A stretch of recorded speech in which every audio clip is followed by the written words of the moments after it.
Lecture du livre du prophète Isaïe.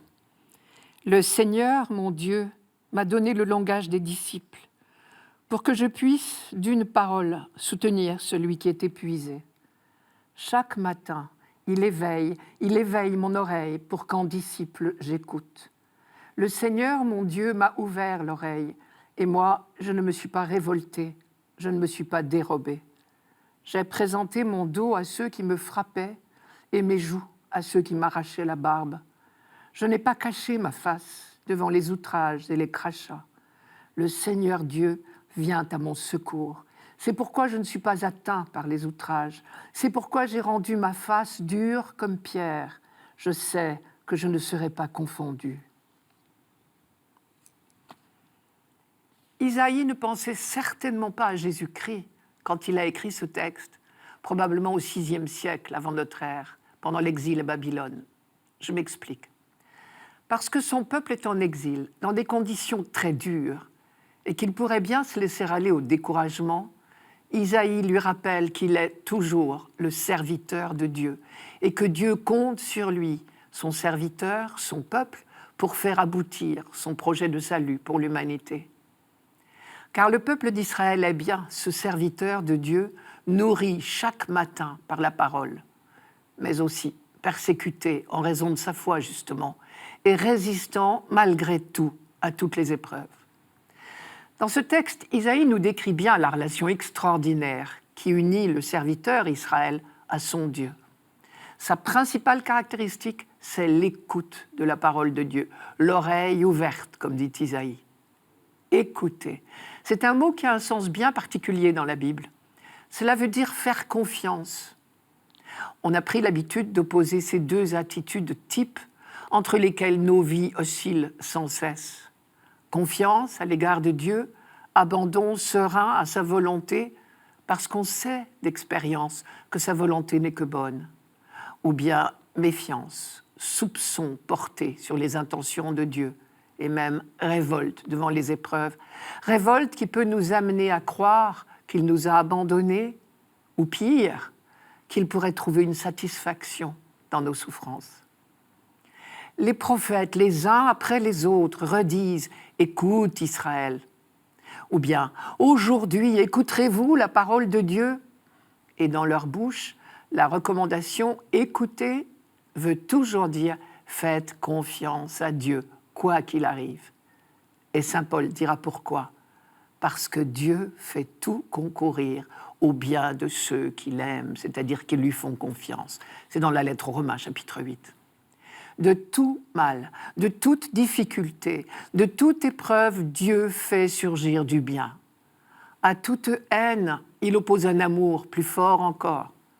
Dans toute persécution, il donne la force du pardon. De toute mort, il fait surgir la vie, la résurrection. C'est bien l'histoire d'une confiance réciproque.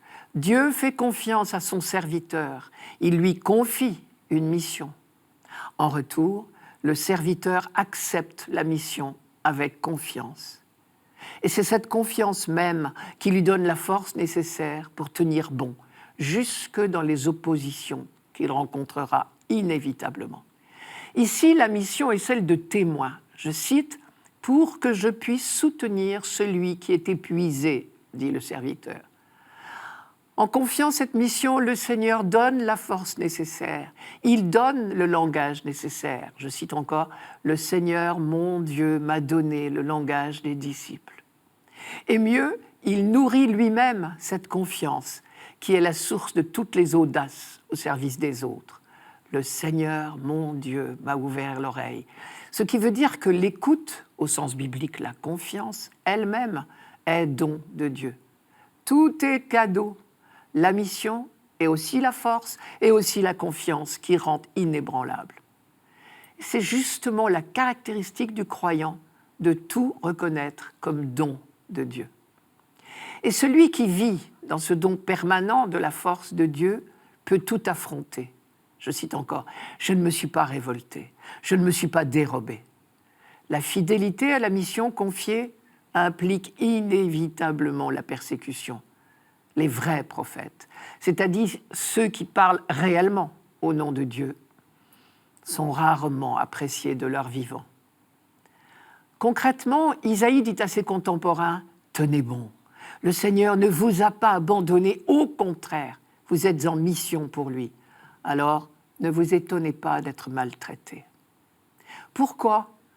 Parce que le serviteur qui écoute réellement la parole de Dieu, c'est-à-dire qui la met en pratique, devient vite extrêmement dérangeant. Sa propre conversion appelle les autres à la conversion. Certains entendent l'appel à leur tour, mais d'autres le rejettent et au nom de leurs bonnes raisons persécutent le serviteur. Et chaque matin, le serviteur doit se ressourcer auprès de celui qui lui permet de tout affronter.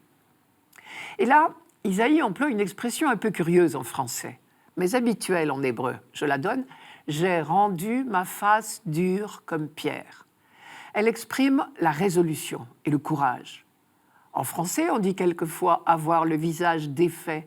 Eh bien, ici, le serviteur affirme « Vous ne me verrez pas le visage défait, rien ne m'écrasera, je tiendrai bon quoi qu'il arrive. » Et ce n'est pas de l'orgueil ou de la prétention, c'est de la confiance pure, parce qu'il sait bien d'où lui vient sa force. Je disais en commençant que le prophète Isaïe parlait pour son peuple persécuté, humilié dans son exil à Babylone. Mais bien sûr, aujourd'hui, quand on relit la passion du Christ, cela saute aux yeux. Le Christ répond exactement à ce portrait du serviteur de Dieu. Écoute de la parole, confiance inaltérable et donc certitude de la victoire au sein même de la persécution. Tout cela caractérisait Jésus au moment précis où les acclamations de la foule des rameaux signaient et précipitaient sa perte.